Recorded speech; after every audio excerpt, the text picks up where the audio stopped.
صلی اللہ محمد وعلی آل محمد وبارک وسلم۔ تمام سننے والوں کو السلام علیکم۔ سورۃ البقرہ آیت نمبر 104 سے لے کر 112 تک۔ اب ہمارے 12 رکوع پورے ہو گئے ہیں اور آج 13واں رکوع انشاءاللہ تعالیٰ پورا ہو جائے گا۔ تو اب دیکھ لیتے ہیں اللہ تعالیٰ کیا فرما رہے ہیں۔ اللہ تعالیٰ فرماتے ہیں اعوذ باللہ من الشیطان الرجیم، بسم اللہ الرحمن الرحیم، یا ایھا الذین آمنوا، اے لوگو جو ایمان لائے ہو۔ جب سے ہم نے سپارہ شروع کیا ہے پہلی دفعہ اب ایمان والوں سے بات ہو رہی ہے۔ کیا بات ہو رہی ہے؟ لا نہ تقولو کہو، رائنا رائنا وقولو اور کہو، انظرنا ہماری طرف نگاہ کیجئے، واسمعوا اور اس کے احکام سنو۔ اللہ تعالیٰ نے یہ بات کیوں کہی؟ یہود جب حضور صلی اللہ علیہ وسلم کی مجلس میں بیٹھتے تو سوال کرنے کی غرض سے رائنا کا لفظ استعمال کرتے۔ اس میں دراصل یہود کی حسد اور کینہ اس میں شامل تھا اور اس سے وہ دل کا بخار نکالتے تھے۔ ان کی دیکھا دیکھی مسلمان بھی بے خبری میں کسی وقت یہ لفظ کہہ دیتے۔ اس پر اللہ تعالیٰ نے تنبیہ فرمائی کہ اگر کہنا پڑ ہی جائے تو انظرنا کہا کرو اور بات کو خوب دھیان سے سنو تاکہ دوبارہ سوال کرنے کی نوبت نہ آئے۔ تو اس میں اللہ تعالیٰ نے پھر منع کر دیا کہ تم نے، حالانکہ شرارت ان کی ہے مگر اللہ تعالیٰ نے، جیسے بندہ کہتا ہے نا کہ اپنے کو ہی سمجھا لو، تو اللہ تعالیٰ نے پھر مسلمانوں کو منع کیا اور ساتھ کیا بتایا، وَلِلْکَافِرِینَ اور کافروں کے لیے عذاب علیم، دردناک عذاب تیار ہے۔ فرمایا اے اہل ایمان، گفتگو کے وقت پیغمبر خدا صلی اللہ علیہ وسلم سے رائنا نہ کہا کرو، انظرنا کہا کرو اور خوب سن رکھو، اور کافروں کے لیے دکھ دینے والا عذاب تیار ہے۔ اب کافروں کا کون سا حساب کتاب ہونا؟ جو بغیر کلمے کے چلا گیا، کیا لکھا ہے کہ دکھ دینے والا عذاب تیار ہے۔ آگے فرمایا ما یودو، نہ تو چاہتے ہیں الذین وہ لوگ جو کافر ہوئے، من اہل الکتابی اہل کتاب سے، ولا اور نہ المشرکین مشرکین، کیا ان یہ کہ ینزل نازل کی جائے، علیکم تم پر، من خیر کوئی خیر، یعنی نبی پاک صلی اللہ علیہ وسلم کے اوپر، اور کہاں سے؟ من ربکم تیرے رب کے، تمہارے رب سے۔ اللہ تعالیٰ فرماتے ہیں کہ جو لوگ کافر ہیں، اہل کتاب یا مشرک، وہ اس بات کو پسند نہیں کرتے کہ تم پر تمہارے پروردگار کی طرف سے خیر و برکت نازل ہو۔ اور اللہ تعالیٰ فرماتے ہیں اللہ تو کسی کا پابند نہیں ہے۔ فرمایا واللہ اور اللہ یختص خالص کر لیتا ہے، برحمتہ ساتھ رحمت اپنی کے، من یشاء جس کو چاہتا ہے، واللہ اور اللہ ذو الفضل العظیم بڑے فضل کا مالک ہے۔ فرمایا جو لوگ کافر ہیں، اہل کتاب یا مشرک، وہ اس بات کو پسند نہیں کرتے کہ تم پر تمہارے پروردگار کی طرف سے خیر و برکت نازل ہو، اور اللہ تو جس کو چاہتا ہے اپنی رحمت کے ساتھ خاص کر لیتا ہے، اور اللہ بڑے فضل کا مالک ہے۔ 13ویں رکوع میں اب حضور صلی اللہ علیہ وسلم کی پیروی کرنے والے مومنین کو ہدایت دی جا رہی ہے کہ وہ بنی اسرائیل کے تاریخی واقعات سے عبرت حاصل کریں اور ان لغزشوں اور گمراہیوں سے بچیں جن کا ذکر پہلے ہم پیچھے سے پڑھتے آ رہے ہیں۔ نیز ان شکوک و شبہات کا جواب دیا ہے جو یہودی مسلمانوں کے دلوں میں پیدا کرنا چاہتے تھے۔ اللہ کی طرف سے وحی کا نزول انسانی خواہشوں کا پابند نہیں ہے، وہ جس کو چاہتا ہے اپنی رحمت سے چن لیتا ہے۔ اور پھر اللہ تعالیٰ فرماتے ہیں ما جو کچھ ننسخ ہم منسوخ کر دیتے ہیں، من آیت کوئی آیت، اور ننسیہا یا ہم بلا دیتے ہیں، نأتی بلا دیتے ہیں اس کو، نأتی لے آتے ہیں، خیرن بہتر منہا اس سے، او مثلیہا یا مثل اس کے برابر۔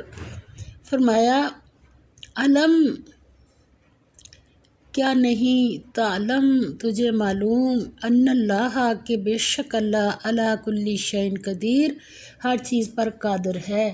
نسخ یہ ہے کہ ایک بات پہلے تھی لیکن وہ موقوف ہو گئی اور اس کی جگہ دوسری نے لے لی، اور نسیان کے معنی بھول جانے کے ہیں۔ پہلی شریعت اگرچہ کسی حالت میں موجود تھی لیکن زمانے کے تقاضے بدل گئے یا اس کے ماننے والوں نے اس کی عملی روح کو گم کر دیا، لہٰذا یہ ضروری ہوا کہ نئی شریعت ظہور میں آئے۔ اور اللہ تعالیٰ آگے فرماتے ہیں علم کیا نہیں، تعلم تجھے معلوم، ان اللہ بے شک اس میں کوئی شک نہیں کہ اللہ لہو اسی کی ملک و بادشاہی ہے، کہاں السماواتی والارض آسمانوں اور زمین میں، وما اور نہیں لکم تمہارے لیے، من دون اللہ سوائے اللہ کے، من ولی ولا نصیر اللہ کے سوا تمہارے لیے کوئی ولی اور کوئی دوست حامی اور نہ کوئی مددگار۔ اللہ تعالیٰ فرماتے ہیں کہ اللہ تعالیٰ فرمایا اللہ نے ہم جس آیت کو منسوخ کر دیتے ہیں یا اسے فراموش کرا دیتے ہیں تو اس سے بہتر یا ویسی ہی اور آیت بھیج دیتے ہیں، کیا تم نہیں جانتے کہ اللہ ہر بات پر قادر ہے؟ یعنی یہ تمہارے جیسوں کی بات نہیں، اللہ کی بات ہے۔ تمہیں معلوم نہیں کہ آسمانوں اور زمین کی بادشاہت اللہ ہی کی ہے اور اللہ کے سوا تمہارا کوئی دوست اور مددگار نہیں ہے۔ کیا پھر اللہ تعالیٰ آگے فرماتے ہیں کیا تریدونا تم چاہتے ہو، ان تسالو کہ سوال کرو، رسولکم رسول اپنے سے، کما جس طرح سئلا سوال کیے گئے موسیٰ علیہ السلام سے، من قبل اس سے پہلے۔ موسیٰ علیہ السلام سے کیا سوال کیے تھے؟ پہلے تو ہمیں سمجھ نہیں آتی تو حضرت موسیٰ علیہ السلام 70 بندے لے کے گئے تو آواز سنی تو کہنے لگے نہیں ہمیں سامنے دکھاؤ اللہ کو۔ تو یہ چیزیں اور بھی بہت ساری حضرت موسیٰ علیہ السلام کو تکلیفیں دی انہوں نے۔ اللہ تعالیٰ فرماتے ہیں اس میں کثرت سوال سے منع کیا گیا ہے، اس سے فرمایا کہ مسائل میں ضرورت سے زیادہ باریکیاں نکالنا ایک سیدھے سادے معاملے کو پیچیدہ بنا دیتا ہے۔ اس لحاظ سے فرمایا بہت ہی وہ بندہ کہ جس کے اوپر وعید ہے کہ جس نے ایک حلال چیز کو سوال کرنے کی وجہ سے حرام کر دیا اور سب کو مشکل میں ڈال دیا۔ تو اللہ تعالیٰ فرماتے ہیں ومن اور جو کوئی بدل الکفر بدلے میں لے کفر بالایمانی ساتھ ایمان کے، فقد پس تحقیق ضلع وہ گمراہ ہوا، سواء السبیل سیدھے راستے سے۔ فرمایا کیا تم یہ چاہتے ہو کہ اپنے پیغمبر سے اسی طرح کے سوال کرو جس طرح کے سوال پہلے موسیٰ سے کیے گئے، اور جس شخص نے ایمان چھوڑ کر اس کے بدلے کفر لیا وہ سیدھے راستے سے بھٹک گیا۔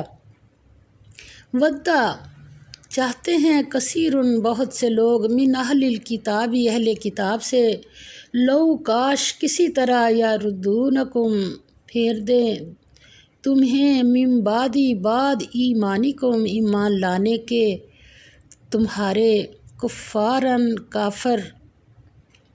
اور اللہ تعالیٰ ہمارے اوپر رحم فرمائے کہ ایمان لانے کے بعد یعنی یہ کفار ہم سے راضی نہیں ہو سکتے جب تک ہم کلمہ ہی پڑھنا نہ چھوڑ دیں۔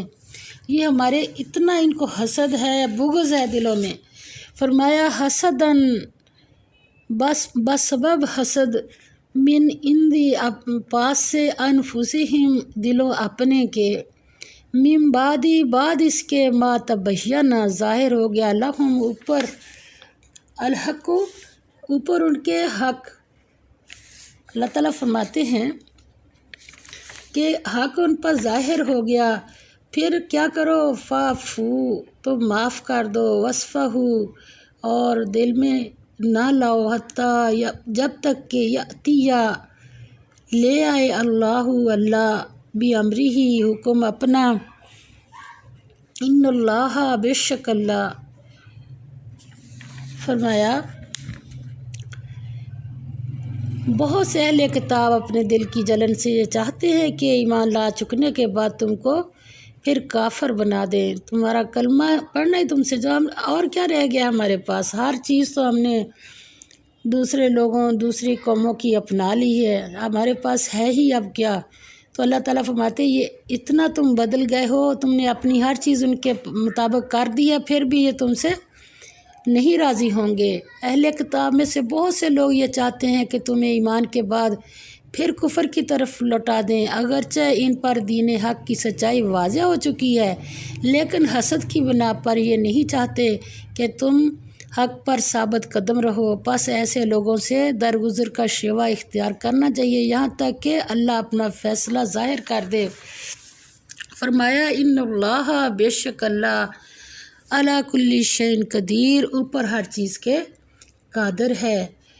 پھر آگے اللہ تعالیٰ نے فرمایا کہ تم ان چکروں میں نہ پڑو، تم اپنے آپ کو ابھی سیدھا رکھو، اور پھر اللہ نے وہ کام بتا دیے، واقیموا اور قائم رکھو، الصلاۃ نماز، وآتو اور دو، الزکوٰۃ زکوٰۃ، یہ دو کام ایسے ہیں جو تمہاری روح کے لیے، نماز قائم کرنا اور زکوٰۃ یعنی مالی عبادت کرنا ایسی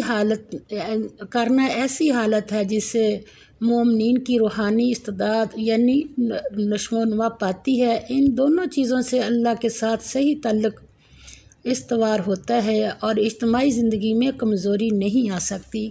کام کیا ہے؟ نماز کو قائم کرنا اور زکوٰۃ اگر بنتی ہے تو دینی، یہ دونوں چیزیں۔ اب یہ نہیں کہ نماز بھی اپنی مرضی سے جس وقت میرا دل کرے پڑھوں، اور زکوٰۃ بھی اگر مجھے جب تک کوئی کہنے نہ آ جائے لینے نہ آ جائے تو میرا دل ہی نہ کرے کہ میں زکوٰۃ، دونوں کام شوق سے کرو۔ تو اللہ تعالیٰ فرماتے ہیں واقیموا اور قائم رکھو، الصلاۃ نماز، وآتو اور ادا کرو، الزکوٰۃ زکوٰۃ، دو کہا ہے، وآتو اور دو خود دو، وما اور جو کچھ تقدموا تم آگے بھیجو گے، لانفسکم واسطے اپنی جانوں کے، من خیر کوئی بھلائی، تجدوہ سبحان اللہ، تجدوہ موجود پاؤ گے اسے، عند اللہ پاس اللہ کے۔ کتنے کوئی ہے فکر کی بات، جتنی مرضی نیکیاں کرو محفوظ ہو رہی ہیں۔ اگر ہمیں قرآن پاک پہ شک نہیں ہے، ہم نے جیسے پہلی آیت پڑھی تھی لا ریب فی، تو اگر ہمارا اور پھر اللہ تعالیٰ ہمارے نیک بندوں میں ہمارا شمار کر لے، ہمیں ہر طرح سے ہمیں نیک بنا دے، تو پھر کریں نیکیاں اور بالکل کھلے دل سے کریں۔ کہاں پاؤ گے اس کو؟ اللہ تعالیٰ فرماتے ہیں اللہ کے ہاں پالو گے۔ آگے فرمایا ان اللہ بے شک اللہ، اس میں کوئی شک نہیں کہ اللہ بما تعملون جو کچھ تم کرتے ہو بصیر، دیکھ رہا ہے۔ فرمایا اور نماز ادا کرتے رہو اور زکوٰۃ دیتے رہو، اور جو بھلائی اپنے لیے آگے بھیج رکھو گے اس کو اللہ کے ہاں پالو گے، اور کچھ شک نہیں کہ اللہ تمہارے سب کاموں کو دیکھ رہا ہے کہ رو رو کے کر رہے ہو کہ دل کے شوق سے کر رہے، یہ بڑی اہم بات ہے اس میں۔